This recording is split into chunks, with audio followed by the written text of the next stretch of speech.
बिहार में लापरवाह अधिकारियों पर कार्रवाई के नाम पर क्या क्या होता है, इस पर चर्चा करेंगे। उससे पहले आज सदन में जो हुआ, पहले उसे सुनिए, फिर बता देंगे कि आखिर पूरा मामला क्या है। दरअसल समस्तीपुर पूजा के दौरान लखीसराय में विधानसभा अध्यक्ष विजय सिन्हा के साथ डीएसपी और थाना प्रभारी ने दुर्व्यवहार किया था और इस मामले पर विधानसभा अध्यक्ष ने मुख्य सचिव और डीजीपी के साथ बैठक भी की थी। डीजीपी ने 15 दिन का समय मांगा। पहले भी विधानसभा में इस मामले को लेकर खूब हंगामा हो चुका था। कार्य मंत्रणा समिति की बैठक में विधानसभा अध्यक्ष ने डीएसपी और थाना प्रभारी को अपने प्रभार वाले क्षेत्र से हटाने का निर्देश भी दिया, लेकिन उस पर भी अमल नहीं हुआ। इसी को लेकर सदस्यों में काफी नाराजगी थी। सदस्य चाहते हैं सरकार ऐसे अधिकारियों पर तुरंत कार्रवाई करे। फिलहाल मामला विधानसभा के विशेषाधिकार समिति के पास है, लेकिन सोमवार को जब सदन की कार्रवाई शुरू हुई तो बीजेपी विधायक ने फिर से उस मामले को उठा दिया और पूछा कि कार्रवाई कब होगी, जिस पर सीएम नीतीश कुमार अचानक से भड़क गए और सदन में सवाल उठाने वाले विधायक पर बरस पड़े। सीएम नीतीश कुमार ने गुस्से में कहा कि एक ही मुद्दे को बार बार सदन में उठाने का क्या मतलब है, जब मामला विशेषाधिकार समिति के पास है। सीएम नीतीश कुमार ने आसन पर बैठे विधानसभा अध्यक्ष विजय सिन्हा से कहा कि इस तरह के से सदन नहीं चलेगा। इस पर विधानसभा अध्यक्ष ने कहा कि आप ही बता दीजिए कैसे चलेगा। विधानसभा अध्यक्ष ने कहा कि आसन को हतोत्साहित नहीं किया जाए। उन्होंने कहा कि आप हमेशा ज्यादा अनुभवी है और आपका गुस्सा जायज है, लेकिन जब मैं अपने क्षेत्र में जाता हूं तो हमसे सवाल पूछा जाता है। अब आप समझ सकते हैं कि जो विधानसभा अध्यक्ष के साथ हुए दुर्व्यवहार मामले में दारोगा और डीएसपी पर कार्रवाई करने में सदन तक मामला पहुंचने के बाद भी कई दिनों से कार्रवाई के नाम पर जांच हो रही है, तो आम जनता की शिकायतों पर कार्रवाई में कितना टाइम लगेगा।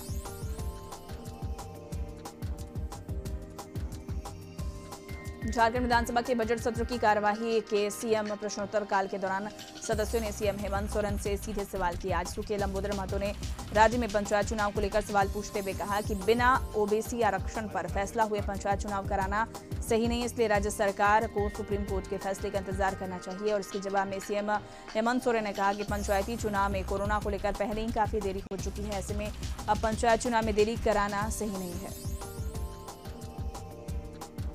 वहीं सीएम प्रश्नोत्तर काल के दौरान कई सदस्यों ने सीएम हेमंत सोरेन से सीधे सवाल किए। राज्य में शिक्षकों की कमी का मामला बीजेपी के अनंत ओझा ने उठाया और कहा कि सूबे के प्राथमिक स्कूलों में शिक्षकों की घोर कमी है, इसलिए शिक्षकों का ट्रांसफर किया जाए। सीएम हेमंत सोरेन ने इस सवाल के जवाब में कहा कि जल्द ही इस समस्या को खत्म किया जाएगा। वहीं सुदेश महतो ने राज्य के वीर सपूतों की हत्या मामले की जांच सीबीआई से कराने की मांग रखी। इस सवाल पर मुख्यमंत्री ने कहा कि सवाल नीतिगत नहीं है और पॉलिटिकल हत्या में हमेशा साजिश होती है और इस मामले पर जांच हो रही है। वहीं सदस्य ढोलो महतो ने जमीन अधिग्रहण का मामला उठाया। इस सवाल का जवाब देते हुए सीएम ने कहा कि बीसीसीआई कंपनी जो जमीन लेती है वो भारत सरकार के तहत आता है और राज्य सरकार की भूमिका बहुत कम होती है। इस विषय पर हमें फिक्र है और इस पर कार्रवाई की जाएगी। झारखंड विधानसभा के बजट सत्र के 11वें दिन प्रश्नोत्तर काल के दौरान कई मसले उठाए गए। कांग्रेस के बंधु तिर्की ने सवाल उठाते हुए कहा कि सीधी नियुक्ति और अनुकंपा के आधार पर नियुक्त हुए चतुर्थ वर्ग कर्मियों को प्रोन्नति दिए जाने के प्रावधान है। उन्होंने कहा कि चतुर्थ वर्गीय कर्मियों को संपूर्ण सेवा काल में प्रोन्नति की अधिकतम सीमा निर्धारित करते हुए नियम के खिलाफ प्रमोशन पाने वाले कर्मियों को चिन्हित कर उन्हें पदावनत किया जाएगा। और बंधु तिर्की ने सवाल का जवाब देते हुए विभागीय मंत्री आलमगीर आलम ने सदस्य को कार्रवाई का भरोसा दिलाया। वहीं मामले के विनोद कुमार ने सवाल उठाते हुए कहा कि पिछले 5 सालों में मॉब लिंचिंग की 58 घटनाएं हुई है। उन्होंने कहा कि हजारीबाग के रुपेश पांडे और बगोदर के सुनील पासी की हत्या हुई, लेकिन अभी तक आश्रितों का मुआवजा नहीं मिल पाया। इस सवाल का जवाब देते हुए मंत्री आलमगीर आलम ने कहा कि मॉब लिंचिंग पर कानून बनने से पहले या बाद में हुई घटनाओं का आकलन कर दोषियों के खिलाफ कार्रवाई की जाएगी और आश्रितों को मुआवजा दिया जाएगा। वहीं बीजेपी के अंतिम अमित मंडल ने कहा कि एसीबी की तरफ से पकड़े गए घुसखोर अधिकारियों की गिरफ्तारी के बाद भी उसे जमानत मिलने के बाद उन्हें पद पर दोबारा बहाल कर दिया जाता है। वहीं सरयू राय ने सरयू स्थानीय नीति लागू कराने की मांग रखी और पूछा कि क्या सरकार 1932 के खतियान आधारित स्थानीय नीति को लागू कराना चाहती है। इस सवाल का कांग्रेस के प्रदीप यादव ने भी समर्थन किया। इस सवाल का जवाब देते हुए मंत्री आलमगीर आलम ने कहा कि पहले तत्कालीन राज्य सरकार ने समय समय पर राज्य की स्थानीय नीति तय किया और उसमें संशोधन भी किया है, लेकिन वो वर्तमान सरकार को स्वीकार नहीं है। मूलवासी आदिवासियों के हक अधिकार को लेकर आज कई संगठनों से जुड़े आदिवासी समाज के लोगों ने विधानसभा घेराव करने के लिए हरमू मैदान से विधानसभा की ओर कूच किया। हालांकि कुछ ही देर बाद पुलिस ने सुरक्षा का हवाला देते हुए लोगों को विधानसभा पहुंचने से रोक दिया। पुलिस की कार्रवाई का लोगों ने विरोध किया। बता दें कि इसकी अगुवाई पूर्व विधायक अमित महतो, देवेंद्र नाथ महतो, गीता श्री उराव कर रहे हैं। घेराव के दौरान सुरक्षा व्यवस्था बनाए रखने के लिए पुलिस ने पुख्ता इंतजाम किए हैं और जगह जगह पर पुलिस की तैनाती की गई है। लातेहार जिला की सुरक्षा में तैनात सीआरपीएफ 214वीं बटालियन जिले के अति नक्सल प्रभावित गांव सरयू पहुंची, जहां नागरिक सहायता केंद्र आपके द्वार कार्यक्रम के तहत शिविर का आयोजन किया गया। इस दौरान नक्सलग्रस्त इलाके के दर्जनों बच्चों के लिए किताब, कॉपी और खेलकूद सामग्री का वितरण किया गया। जमशेदपुर की गोलमुरी क्लब हाउस में 2 दिवसीय नेत्र कॉन्फ्रेंस का आयोजन किया गया। स्वास्थ्य मंत्री बन्ना गुप्ता ने नेत्र कॉन्फ्रेंस का उद्घाटन किया। 2 दिवसीय नेत्र कॉन्फ्रेंस में मोतियाबिंद सहित अन्य बीमारी को दवा से ठीक करने पर चर्चा हुई। दिल्ली एम्स के डॉक्टर नेत्र विशेषज्ञ डॉक्टर ललित वर्मा ने रिसर्च कर कहा कि बहुत जल्द मोतियाबिंद का दवा उपलब्ध हो जाएगा और ऑपरेशन करने की जरूरत नहीं होगी और दवा से मोतियाबिंद ठीक होगा। वहीं स्वास्थ्य मंत्री बन्ना गुप्ता ने इस कार्य को खूब सराहते हुए कहा कि आने वाले दिन में आंख के इलाज के लिए हाईटेक इलाज अब झारखंड में शुरू होगा। खुसरो में खाटू श्याम की भव्य विशाल निशान यात्रा निकाली गई। यात्रा का अलग अलग जगहों पर भव्य स्वागत हुआ। निशान यात्रा में श्रद्धालुओं ने जमकर रंग गुलाल उड़ाए और करगली बाजार मंदिर में पहुंचकर बाबा खाटू श्याम को निशान अर्पण किए। इस दौरान बाबा श्याम के जयकारे से पूरा खुसरो श्याममय हो गया। करंडी के दिशोम जाहिर थान में दिशोम बहा बोंगा पर्व धूमधाम से मनाया गया। इस मौके पर आदिवासी कल्याण सह यातायात मंत्री चंपई सोरेन भी शामिल हुए और परंपरा के अनुसार सूरज की पहली किरण के साथ आदिवासी महिलाएं पारंपरिक परिधान में मांदर की थाप पर नाचते गाते नजर आई। बाद में वो पूजा सामग्री लेकर दिशोम जाहिर थान गई। इसके बाद जाहिर थान में जाहिर आयो लीटा गोनसाए की पूजा अर्चना की, जहां पूजा अर्चना के बाद शाम के समय बाहर नृत्य शुरू हुआ जो देर रात तक चला। बता दें कि इस पर्व के बाद आदिवासी समाज की तरफ से सारे शुभ काम की शुरुआत होती है। इस पर्व के मौके पर झूमते गाते पारंपरिक परिधान में महिला पुरुष खुशियां मनाते दिखे। वहीं मंत्री चंपई सोरेन ने इस मौके पर पूरे राज्य में खुशहाली आए, एक आदर्श राज्य की स्थापना हो, समाज में किसी तरह का कोई भेदभाव ना हो और सभी एक दूसरे के साथ मिलकर रहे, ये कामना की। धनबाद की हीरापुर श्याम मंदिर श्री श्याम सलोने की निशान यात्रा हीरापुर में पैदल चलकर झरिया पहुंची। झरिया पहुंचते ही पूरा शहर श्याममय हो गया। श्याम प्रभु के भजनों और जयकारों से पूरा इलाका भक्तिमय हो गया। हाथों में निशान लेकर भक्तों की टोली श्री श्याम मंदिर पहुंची। यहाँ बाबा के चरण में निशान अर्पित किए गए। भक्तों की टोली प्रसाद ग्रहण करने के बाद अपने अपने गंतव्य के लिए रवाना हो गई। यात्रा श्याम मंदिर हीरापुर से झरिया श्याम प्रभु मंदिर कई सालों से आ रही है। भक्तों की टोली के बीच पुरुष, महिला और बच्चे मस्ती में झूमते नाचते नजर आ रहे हैं। ये यात्रा हीरापुर स्टेशन रोड, बैंक मोड़, बस्ता कोला होते हुए झरिया श्याम मंदिर पहुंचा। रामगढ़ के छुट्टूपालू घाटी में भीषण सड़क हादसा हो गया। सिवान से रांची जा रही बस को अनियंत्रित ट्रेलर ने जोरदार टक्कर मार दी। इस हादसे में 2 दर्जन से ज्यादा यात्री घायल हो गए। वहीं 8 की हालत गंभीर होने पर रांची रिम्स रेफर किया गया। बताया जाता है कि बिहार के सिवान से रांची जा रही श्री ट्रैवलर्स जब छुट्टूपाली घाटी पहुंची तभी रांची की ओर से आ रही अनियंत्रित ट्रेलर ने जोरदार टक्कर मार दी। बस में मौजूद यात्रियों की माने तो वे लोग सोए हुए थे। घटना की सूचना मिलते ही मौके पर पहुंची रामगढ़ पुलिस ने यात्रियों को बस से निकाला और तत्काल सभी घायलों को रामगढ़ सदर अस्पताल भर्ती कराया। गढ़वा जिले में निजी स्कूलों की मनमानी के खिलाफ अभिभावकों ने अभियान छेड़ दिया है। अभिभावकों का कहना है कि स्कूल प्रबंधन हर साल फी की बढ़ोतरी कर रहा है जो गलत है। गुणवत्तापूर्ण शिक्षा देने के नाम पर सालाना फी बढ़ाया जा रहा है। पहले एक बच्चे पर 9,000 लगता था लेकिन आज 18,000 लग रहा है। कोरोना के चलते बच्चों के माता पिता की आमदनी भी घटी है। अभिभावकों ने कहा कि स्कूलों को फी बढ़ाने से पहले उनकी भी राय जाननी चाहिए। गोपालगंज में तेज रफ्तार का कहर देखने को मिला जब गलत दिशा से आ रहे ट्रक ने स्कूल जा रहे 5 मासूमों को कुचल दिया। गंभीर हालत में बच्चों को सिविल अस्पताल में भर्ती कराया गया। घटना कुचायकोट थाना क्षेत्र के भूपतपुर के समीप NH 27 की है। बताया जा रहा है कि यूपी की तरफ से गलत दिशा में आ रहे ट्रक ने बच्चों को कुचल दिया। स्थानीय लोगों के सहयोग से आनन फानन में सभी घायल बच्चों को सिविल अस्पताल में भर्ती कराया गया, जहाँ सभी बच्चों की हालत नाजुक है, जिन्हें बेहतर इलाज के लिए पटना रेफर किया जा रहा है। वहीं घटना के बाद आक्रोशित स्थानीय ग्रामीणों और परिजनों ने सड़क जाम और आगजनी कर जमकर प्रदर्शन किया। तो वहीं डीएम ने सदर अस्पताल पहुंचकर बच्चों से मुलाकात की।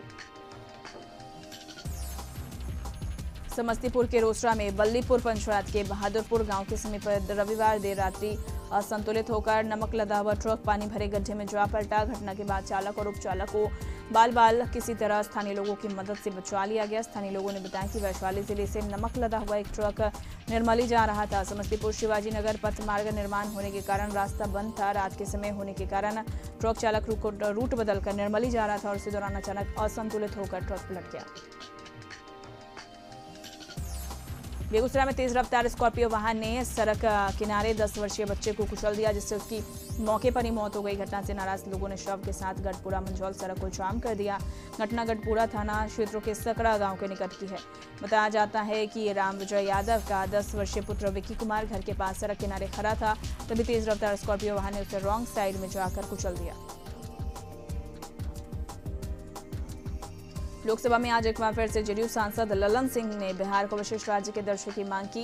ललन सिंह की मांग पर वित्त राज्य मंत्री ने जवाब देते हुए कहा कि अलग अलग फंड के जरिए बिहार को विशेष मदद केंद्र से मिल रही है। संतुष्ट जवाब नहीं मिलने के बाद सांसद ललन सिंह ने 15वें वित्त आयोग के उस रिपोर्ट का जिक्र किया जिसमें बिहार की 8 परियोजना की बात शामिल है, जिस पर वित्त मंत्री ने जवाब दिया। बेगूसराय में आग लगने से 6 घर जलकर राख हो गए। घटना चेरिया बरियारपुर थाना क्षेत्र के सकरबासा पंचायत के डीह टोल की है। बताया जाता है कि बीती रात अचानक एक घर में लगी आग देखते ही देखते पास के घर को अपनी चपेट में ले लिया। स्थानीय लोगों ने आग बुझाने का काफी प्रयास किया, लेकिन आग इतनी तेज थी कि सभी 6 घरों को जला दिया। बाद में मौके पर पहुंची दमकल की गाड़ी ने आग पर काबू पाया और इस दौरान लाखों रुपए की संपत्ति जलकर नष्ट हो गई। पीड़ित परिवारों ने अंचल प्रशासन और थाने को लिखित सूचना दिया है। सुपौल जिले का आज 32वां स्थापना दिवस है। इस अवसर पर पिपरा प्रखंड अंचल कार्यालय परिसर में कई तरह के कार्यक्रम का आयोजन किया गया। इस मौके पर बीडीओ लवली कुमारी की अगुवाई में प्रभात फेरी निकाली गई, जिसमें प्रखंड और अंचल के तमाम अधिकारी और कर्मी शामिल हुए। खास बात यह है कि इस मौके पर केक काटकर जिले का स्थापना दिवस धूमधाम से मनाया गया। में 5 लोगों की संदिग्ध मौत के बाद पुलिस अधिकारी नींद से जाग गए हैं। देर रात डीएम व एसएसपी के नेतृत्व में सबौर थाना क्षेत्र व बबरगंज थाना क्षेत्र में ताबड़तोड़ छापेमारी की गई। यहां से भारी मात्रा में नशीला पदार्थ व वास देशी शराब बरामद किया गया। पुलिस 5 लोगों को हिरासत में लेकर पूछताछ कर रही है। डीएम ने बताया कि कुछ लोगों की संदेहास्पद मौत हुई है। जिनकी मौत हुई है उनके परिजनों से एसडीएम ने घर जाकर बात की। परिवार के लोगों का कहना है कि बीमार थे और इस कारण मृत्यु हुई है। परिवार के लोगों ने अंतिम संस्कार की कार्रवाई भी कर दी। अस्पताल में इलाजरत छोटू का बयान लिया गया है। गया के अलीगंज मोहल्ला स्थित एक निजी मैरिज हॉल में गया नगर निगम के डिप्टी मेयर उम्मीदवार सैयद इमरान नबी की ओर से होली मिलन समारोह शब बारात का आयोजन किया गया, जिसमें कई गणमान्य लोग मौजूद रहे। इस दौरान स्थानीय पंडा मुस्लिम समाज के लोग भी कार्यक्रम में शामिल हुए, जहां सभी ने एक दूसरे को अबीर गुलाल लगाकर गले मिलकर बधाई दी और इस दौरान गंगा जमुनी तहजीब की मिसाल देखने को मिली। मुंगेर के मुफस्सिल थाना की पुलिस ने 3 वाहन और 4 बाइक से शराब पकड़ने के लिए मुजफ्फरनगर दियारा जा रही तभी रास्ते में एक गाड़ी का तेल खत्म हो गया। दूसरे सुमो गाड़ी में बैठे बीएमपी के 4 जवान और बिहार पुलिस के 3 जवान पेट्रोल पंप से तेल लेकर आ रही थी, तभी बाइक को बचाने के दौरान पलट गई और 10 फीट गहरे गड्ढे में चली गई। इस हादसे में 7 जवान गंभीर रूप से घायल हो गए। वहीं बाकी जवानों और स्थानीय लोगों की मदद से सभी घायल जवानों को बाहर निकाला गया। नवादा की हल्दिया पंचायत के नक्सल प्रभावित गांव पर तौनिया में उत्पाद विभाग और पुलिस टीम ने करीब 1.25 एकड़ में लगी अफीम की खेती को नष्ट किया। वहीं अफीम की खेती करने वाले जमीन मालिक का पता लगाने का निर्देश दिया गया है। अफीम की खेती और तस्करी करने वालों के खिलाफ कड़ी कार्रवाई की जाएगी। खेती करने वाले लोगों का पता लगाया जा रहा है। वहीं एनडीपीएस के तहत प्राथमिकी दर्ज कराई गई है। हालांकि इस मामले में किसी भी मौके से किसी की गिरफ्तारी नहीं की गई है। उत्पाद अधीक्षक अनिल कुमार आजाद ने बताया कि जानकारी मिली थी कि जंगली क्षेत्र में भारी मात्रा में अफीम की खेती की जा रही है, जिसके बाद अफीम की फसल को नष्ट किया गया। बेगूसराय में होली को लेकर लगातार अवैध शराब के खिलाफ पुलिस अभियान चला रही है। भगवानपुर थाना पुलिस ने नौला बहियार में थानाध्यक्ष मनीष कुमार सिंह ने सघन छापेमारी अभियान चलाया। इस छापेमारी में पुलिस ने भारी मात्रा में महुआ शराब बनाने वाले कच्चा सामग्री को नष्ट किया। वहीं 30 लीटर महुआ शराब को भी जब्त किया। हालांकि इस दौरान किसी की गिरफ्तारी नहीं हुई है। आप तस्वीरों में देख सकते हैं कि खेतों में दर्जनों डब्बे में महुआ शराब बनाने के लिए कच्चा सामग्री रखा हुआ था, जिसे पुलिस ने खेतों में बहा दिया। सीतामढ़ी में पुलिस को बड़ी कामयाबी मिली है। पुलिस ने किसी बड़ी घटना को अंजाम देने की योजना बना रहे 4 अपराधियों को गिरफ्तार किया। वहीं 2 अपराधी भागने में कामयाब रहे। गिरफ्तार अपराधी के पास से पिस्टल, कारतूस के साथ धारदार चाकू भी बरामद किया है। एसपी हरकिशोर राय ने बताया कि रिग्गा थाना क्षेत्र के इमली बाजार के नजदीक आम के बगीचा से सभी अपराधियों को गिरफ्तार किया गया है। पकड़े गए अपराधियों में महेश्वर सिंह, सत्येंद्र कुमार, मिट्टू कुमार और प्रिंस कुमार शामिल है। 4 अपराधियों को पुलिस ने जेल भेज दिया है। यूपी चुनाव के बाद मुकेश सैनी बीजेपी के निशाने पर है। बीजेपी नेता हरिभूषण ठाकुर ने उन पर एक बार फिर निशाना साधा है। बोचा विधानसभा सीट पर उपचुनाव होने वाला है। हरिभूषण ठाकुर ने कहा कि बीजेपी वहां पर अपना प्रत्याशी उतारेगी। सहनी पर उन्होंने कहा कि बीजेपी नेतृत्व उनके बयानों को देख रहा है। बिहार विधानसभा की कार्रवाई के बीच सदन में मौजूद विपक्षी विधायकों ने मीडिया के सवालों पर कहा, इसमें कहीं से भी कोई दो राय नहीं है कि बिहार में अधिकारी जनप्रतिनिधियों की बात नहीं सुनते हैं।